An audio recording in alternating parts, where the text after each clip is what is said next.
Hello दोस्तों। आज हम बात करेंगे कक्षा 9 की भूगोल की पुस्तक के प्रथम अध्याय के बारे में।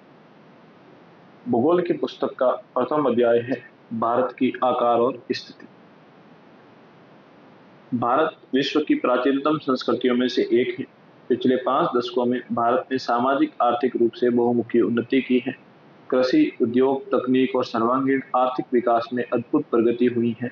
भारत का विश्व इतिहास में भी महत्वपूर्ण योगदान रहा है। जैसा कि आपको पता है, भारत एक विशाल देश है। भारत एक विशाल देश है। यह उत्तरी गोलार्ध में स्थित है और इसका मुख्य भाग 8 डिग्री 4 मिनट से उत्तर से 37 डिग्री 6 मिनट उत्तरी अक्षांश तथा 68 डिग्री 7 मिनट पूर्व से 97 डिग्री 25 पूर्वी देशांतर तक विस्तृत है। अगर इसको ग्लोब पे समझने का प्रयास करें तो आप देखेंगे कि पृथ्वी को एक रेखा जो दो बराबर भागों में बांटती है, उसे हम भूमध्य रेखा के रूप में जानते हैं। इसके उत्तर में उत्तरी गोलार्ध और इसके दक्षिण में दक्षिणी गोलार्ध स्थित है। तो भारत उत्तरी गोलार्ध में स्थित एक देश है। अब बात करें भारत की दक्षिणी सीमा की, तो भारत की दक्षिणी सीमा 8 डिग्री 4 मिनट उत्तर अक्षांश रेखा भारत की दक्षिणी सीमा बनाती है। और भारत की उत्तरी सीमा की बात करें तो 37 डिग्री 6 मिनट उत्तरी अक्षांश भारत की उत्तरी सीमा का निर्माण करते हैं। अब बात करते हैं देशांतरीय रेखा की, तो 68 डिग्री 7 मिनट पूर्वी देशांतर भारत की पश्चिमी सीमा का निर्माण करती है। वहीं 97 डिग्री 25 मिनट पूर्वी देशांतर रेखा भारत के पूर्वी सीमा का निर्धारण करती है। ये पूर्व देशांतर भारत पूर्वी देशांतरों में स्थित है, क्योंकि 0 डिग्री देशांतर रेखा के भारत पूर्व में स्थित है। अब बात करें कि 23.5 डिग्री रेखा, जिसे करक रेखा भी कहा जाता है, वह भारत को लगभग दो बराबर भागों में बांटती है। मुख्य भूभाग के दक्षिण पूर्व में अंडमान और निकोबार द्वीप समूह बंगाल की खाड़ी में तथा दक्षिण पश्चिम में लक्षद्वीप समूह अरब सागर में स्थित है। इस बात को समझने के लिए हम सबसे पहले भारत के दक्षिणी भूभाग का नक्शा बनाते हैं। कुछ इस प्रकार से भारत का दक्षिणी भूभाग है, जो 3 तरफ से पानी से घिरा हुआ है। ऐसा स्थलीय भूखंड जो 3 ओर से पानी से घिरा हुआ हो, उसे हम प्रायद्वीप के रूप में जानते हैं। तो ये भारतीय प्रायद्वीप जो 3 तरफ से पानी से घिरा है, और इसी पानी को हम हिंद महासागर के रूप में देखते हैं। ये जो पानी है ये हिंद महासागर है, और इस हिंद महासागर को ये जो भारतीय प्रायद्वीप है ये इस हिंद महासागर को 2 भागों में विभक्त करता है। भारतीय प्रायद्वीप के पूर्व में बंगाल की खाड़ी और पश्चिम की बात करें तो पश्चिम में अरब सागर स्थित है, वहीं पूर्व में बंगाल की खाड़ी स्थित है। तो भारतीय प्रायद्वीप हिंद महासागर को 2 भागों में बांटता है, बंगाल की खाड़ी और अरब सागर। अरब सागर में यहाँ पर लक्षद्वीप स्थित है, वहीं बंगाल की खाड़ी में इस तरफ अंडमान और निकोबार द्वीप समूह स्थित है। आगे बात करते हैं आकार की। भारत के भूभाग का कुल क्षेत्रफल लगभग 32.8 लाख वर्ग किलोमीटर है। इंपॉर्टेंट है ये, आपको याद रखना है कि भारत का जो क्षेत्रफल है वो 32.8 लाख वर्ग किलोमीटर है। भारत का क्षेत्रफल विश्व के कुल क्षेत्रफल का 2.4% है। ये भी आपको ध्यान रखना है, भारत का क्षेत्रफल विश्व के क्षेत्रफल का 2.4%। अब बात करें कि भारत विश्व का 7वां सबसे बड़ा देश है। भारत जो है विश्व का 7वां सबसे बड़ा देश है, ये भी आपको ध्यान रखना है। और भारत की जो स्थलीय सीमा रेखा है वो लगभग 15,200 किलोमीटर है। वहीं समुद्री तट रेखा अंडमान और निकोबार द्वीप समूह को मिला के, लक्षद्वीप समूह को मिला के 7,516.6 किलोमीटर। भारत के उत्तर पश्चिमी भाग तथा उत्तरी पूर्वी सीमा पर नवीनतम वलित पर्वत स्थित है। नवीनतम वलित पर्वत जिसे हम हिमालय के नाम से जानते हैं। इसके दक्षिण का भूभाग उत्तर में चौड़ा है और 22 डिग्री उत्तरी अक्षांश से हिंद महासागर की ओर संकरा होता गया है, जिसे आप भारतीय प्रायद्वीप के रूप में जानते हैं।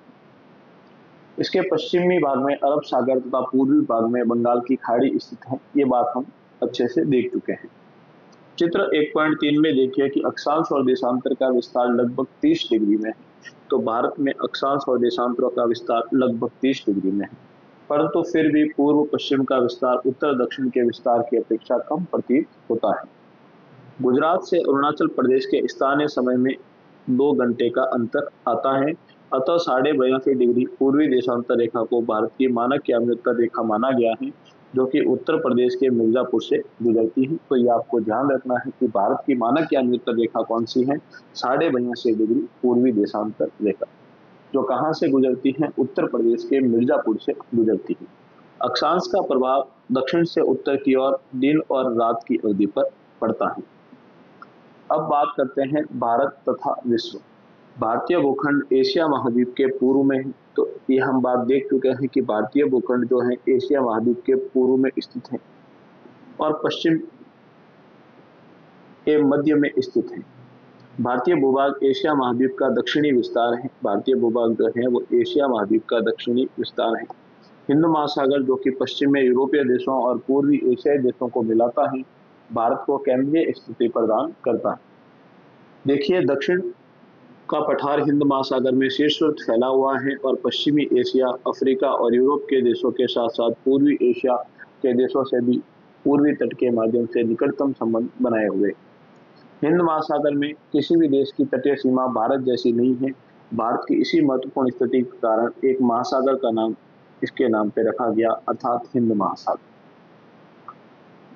क्या आप जानते हैं सन 1869 में स्वेज नहर के खुलने से भारत और यूरोप के बीच दूरी 7000 किलोमीटर कम हो गई, क्योंकि स्वेज नहर से पहले भारत के यूरोप के साथ जो समुद्री व्यापार होता था, उस समय भारत को अफ्रीका महाद्वीप को घूम के जाना पड़ता था, लेकिन स्वेज नहर बन जाने से ये दूरी 7000 किलोमीटर तक कम हो गई। आगे चलते हैं। तो भारत के नक्शे या मैप के माध्यम से हम समझते हैं कि भारत की स्थिति और विस्तार किस प्रकार। जैसे कि देखिए, ये जो रेखा निकल रही है ये 8 डिग्री 4 मिनट रेखा है, जो भारत का दक्षिणतम विस्तार है। इसके अलावा उत्तर में ये जो रेखा निकल रही है एक यहाँ से, ये 37 डिग्री 6 मिनट है, जो भारत का उत्तरी विस्तार है, अक्षांशीय विस्तार है। आपको एक खड़ी लाइन दिख रही है जो भारत के पश्चिम में गुजरात से टच होती हुई निकल रही है।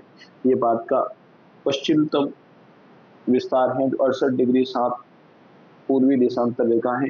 वही 97 डिग्री 25 मिनट पूर्वी देशांतर रेखा भारत की पूर्वी सीमा है। भारत की बात करें तो भारत के उत्तर पश्चिम में जो देश स्थित है उसका नाम पाकिस्तान है। भारत के उत्तर में चीन नामक देश है, उत्तर पूर्व में नेपाल है, भूटान है। वहीं भारत के पूर्व में बांग्लादेश है। भारत के पूर्व में म्यांमार नामक देश भी स्थित है। भारत के दक्षिण में एक द्वीपीय देश के रूप में श्रीलंका स्थित है तथा इसके और नीचे जाते हैं तो वहां पे हमें मालदीव नामक देश देखने को मिलता है। भारत की पश्चिम से लेकर पूर्व तक की लंबाई देखें तो 2933 किलोमीटर है। वहीं भारत की उत्तर से दक्षिण तक की लंबाई देखें तो 3214 किलोमीटर है। ये जो भारतीय भूभाग है जो हिंद महासागर में लंबवत रूप से फैला हुआ है, ये भूभाग भारत का प्रायद्वीप कहलाता है, क्योंकि ये 3 तरफ से पानी से घिरा हुआ है। ये हिंद महासागर को 2 भागों में बांटता है। इसके पश्चिम में अरब सागर स्थित है, इसके पूर्व में बंगाल की खाड़ी स्थित है। जैसा कि आप देख पा रहे हैं, अरब सागर के अंदर लक्षद्वीप समूह स्थित है, वहीं बंगाल की खाड़ी के अंदर अंडमान और निकोबार द्वीप समूह स्थित है। आगे चलते हैं। भारत का विश्व के देशों के साथ संपर्क युगों पुराना है, परंतु यह संबंध समुद्री मार्गों की अपेक्षा भूभाग से होकर था। प्राचीन काल से ही भारत से मसालों का व्यापार यूरोप की ओर होता था, लेकिन यह व्यापार अरब व्यापारियों द्वारा, अरब यात्रियों के द्वारा स्थलीय भूभाग के माध्यम से होता था। लेकिन 1453 में कुस्तुनतुनिया पर तुर्कों के अधिकार हो जाने के पश्चात ये व्यापारिक मार्ग बंद हो गया। अतः यूरोपीय देशों के शासकों ने भारत के नवीन जलीय मार्ग को खोजने के लिए भरसक प्रयत्न करने शुरू किए। इसी प्रयास की दिशा में आगे बढ़ते हुए सर्वप्रथम 1498 में वास्को डी गामा नामक यात्री, जो पुर्तगाली यात्री था, 1498 में वो भारत पहुंचता है और केरल के एक बंदरगाह कालीकट पर उतरता है। पुर्तगाली यात्री वास्को डी गामा दक्षिण अफ्रीका का चक्कर लगाते हुए भारत के दक्षिणी छोर पर पहुंचता है। अब बात करें, भारत का विश्व के देशों के साथ संपर्क युगों पुराना है, परंतु यह संबंध समुद्री जलमार्गों की अपेक्षा भूमार्गों से होकर था। उत्तरी पर्वतों के दर्रों से अनेक यात्री प्राचीन काल में भारत आए। जैसे कि आप देख पा रहे हैं भारत के इस मैप में, यहाँ पे हिमालय का विस्तार है और हिमालय की ऊंचाई काफी अधिक है, लेकिन पर्वतों के बीच में जो संकरे रास्ते होते हैं उन्हें दर्रे कहा जाता है और दर्रों से अनेक प्राचीन यात्री प्राचीन काल में भारत आए थे, जबकि समुद्री मार्ग बहुत समय तक ज्ञात नहीं थे। इन मार्गों से प्राचीन समय से विचारों और वस्तुओं का आदान प्रदान होता रहा। भारत का पश्चिमी, मध्य और पूर्वी एशिया तथा दक्षिणी एशिया के पड़ोसी देशों के साथ एक अद्भुत संपर्क रहा है। इसी प्रकार उपनिषदों के विचार, रामायण तथा पंचतंत्र की कहानियां, भारतीय अंक एवं दशमलव प्रणाली आदि संसार के विभिन्न भागों तक पहुंच सके। मसाले, मलमल आदि कपड़े तथा व्यापार के अन्य सामान भारत से विभिन्न देशों को ले जाए जाते थे। इसके विपरीत यूनानी स्थापत्य कला तथा पश्चिमी एशिया की वास्तुकला के प्रतीकों, मीनारों तथा गुंबदों का प्रभाव हमारे देश के विभिन्न भागों में देखा गया। बात करते हैं भारत के पड़ोसी देशों की। भारत दक्षिणी एशिया का एक महत्वपूर्ण स्थान है। महत्वपूर्ण इसलिए हो जाता है क्योंकि भारत की स्थिति हिंद महासागर में केंद्रीय है। भारत में 28 राज्य और 7 केंद्र शासित क्षेत्र हैं। ये आंकड़े पुराने हैं। नवीन आंकड़े पर दृष्टिपात करें तो जम्मू कश्मीर राज्य जो था उसको दो भागों में विभाजित करके केंद्र शासित प्रदेश का रूप दे दिया गया है। पश्चिम और पूर्वी तटों पर केंद्र शासित क्षेत्रों की संख्या ज्ञात कीजिए। अब देखो, बात करते हैं भारत की भूमि की सीमाएं। उत्तर पश्चिम में पाकिस्तान से, ये हम बात कर चुके हैं, उत्तर पश्चिम में भारत की सीमा पाकिस्तान से और अफगानिस्तान से लगती हैं। उत्तर में चीन से सीमा लगती है, नेपाल से लगती हैं और भूटान के साथ, तथा पूर्व में म्यांमार व बांग्लादेश के साथ भारतीय सीमा लगती है। क्या आप जानते हैं सन 1947 में पूर्व भारत में दो प्रकार के राज्य थे। एक थे प्रांत जिस पर अंग्रेजों का प्रत्यक्ष शासन था, और एक थी रियासतें जिस पर पहले राजाओं का शासन था और राजाओं ने अंग्रेजों की अधीनता स्वीकार कर रखी थी। वायसराय द्वारा नियुक्त अंग्रेज अधिकारी प्रांतों पर शासन करते थे और रियासतों का शासन स्थानीय शासकों द्वारा पैतृकता के आधार पर, यानी पीढ़ी दर पीढ़ी के आधार पर किया जाता था। पर अंग्रेजी शासकों की प्रभुसत्ता मानकर स्वायत्ता से किया जाता था, अर्थात राजा जो थे वो पीढ़ी दर पीढ़ी शासन करते थे, लेकिन अंग्रेजों की प्रभुत्वता उन्होंने स्वीकार कर रखी थी। आगे बढ़ते हैं हम। अब भारत और उसके पड़ोसी देशों के बारे में जानते हैं। जैसे कि आप देख पा रहे हैं, भारत के उत्तर पश्चिम में एक देश है जिसका नाम है अफगानिस्तान। ये भारत के उत्तर पश्चिम में स्थित है और इसकी सीमा जो है जम्मू कश्मीर, वर्तमान लद्दाख से इसकी सीमा लगती है। अब भारत के उत्तर पश्चिम में एक और देश है जिसका नाम है पाकिस्तान। भारत के उत्तर में बात करें तो चीन, नेपाल, भूटान, ये भारत के उत्तर में स्थित देश हैं। भारत के पूर्व में स्थित देशों की बात करें तो बांग्लादेश और म्यांमार स्थित। भारत के दक्षिण में द्वीपीय देश के रूप में श्रीलंका है, वहीं एक द्वीपीय देश के रूप में मालदीव की स्थिति है। भारत के दो द्वीप समूह हैं, एक लक्षद्वीप समूह है, इसके अलावा एक अंडमान निकोबार द्वीप समूह है। लक्षद्वीप की स्थिति देखें तो अरब सागर में स्थित है और अंडमान निकोबार द्वीप समूह की स्थिति देखें तो बंगाल की खाड़ी में स्थित है। भारत की स्थलीय सीमा की बात करें तो 15,200 किलोमीटर भारत की स्थलीय सीमा है, स्थलीय सीमा की लंबाई है। वहीं भारत की जलीय सीमा यानी तटीय सीमा की बात करें तो भारत की तटीय सीमा अगर मुख्य तटीय सीमा की बात करें तो 6100 किलोमीटर है, 6100 किलोमीटर है। लेकिन अगर अंडमान निकोबार द्वीप समूह और साथ ही लक्षद्वीप समूह को मिलाकर भारत की स्थलीय सीमा की बात करें तो 7516.5 किलोमीटर भारत की स्थलीय सीमा की लंबाई है।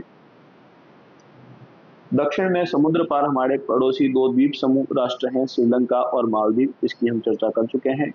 भारत और श्रीलंका के बीच में छोटा समुद्री रास्ता पाक जल संधि कहलाता है। अब यहाँ गौर से देखेंगे तो यहाँ छोटा समुद्री रास्ता है, ये पाक जल संधि कहलाता है, भारत और श्रीलंका के मध्य स्थित है तथा मन्नार की खाड़ी भी यहीं पे स्थित है। मालदीव लक्षद्वीप समूह के दक्षिण में स्थित है। ये लक्षद्वीप समूह हो गया आपके, इसके दक्षिण में मालदीव नामक देश स्थित है। अपने पड़ोसी देशों के साथ भारत के भौगोलिक और ऐतिहासिक संबंध बहुत अच्छे रहे हैं। अपनी एटलस में एशिया के मानचित्र में देखा कि भारत कैसे अलग दिखाई देता है, क्योंकि भारत बहुत ही विस्तृत देश है। विश्व में 7वें स्थान पे भारत का नंबर आता है। अब कुछ सवाल हैं, तो उनके जवाब आपको ही बताने हैं। कमेंट बॉक्स में आप जरूर बताइएगा। कर्क रेखा किस राज्य से नहीं गुजरती है? राजस्थान, छत्तीसगढ़, उड़ीसा या त्रिपुरा? इसके उत्तर क्या होगा आपको बताना है। भारत का सबसे पूर्वी देशांतर कौन सा है? 97 डिग्री 25 पूर्वी देशांतर, 68 डिग्री 7 पूर्वी देशांतर, 77 डिग्री 6 मिनट पूर्वी देशांतर या 82 डिग्री 32 मिनट पूर्वी देशांतर। तीसरा सवाल है, उत्तराखंड, उत्तर प्रदेश, बिहार, पश्चिम बंगाल और सिक्किम की सीमाएं किस देश को छूती हैं? तो ये आपको बताना है कि क्या वो चीन को छूती हैं, नेपाल, भूटान या म्यांमार को छूती है। ग्रीष्मावकाश में आप यदि कवरत्ती जाना चाहते हैं तो किस केंद्र शासित क्षेत्र में जाएंगे? आपकी जानकारी के लिए बता दूं, कवरत्ती एक राजधानी है, लेकिन वह किसकी राजधानी है ये आपको बताना है। मेरे एक मित्र एक ऐसे देश के निवासी हैं जिस देश की सीमा भारत के साथ नहीं लगती। आप बताइए वह कौन सा देश है? जैसे कि आपको हम बता चुके हैं कि भारत के पड़ोसी देश कौन कौन से हैं, तो आपके अनुसार इस सवाल का उत्तर क्या होना चाहिए? ये था कक्षा 9 का प्रथम चैप्टर, भारत की स्थिति और विस्तार। आपको कैसा लगा कमेंट बॉक्स में जरूर बताइएगा। धन्यवाद।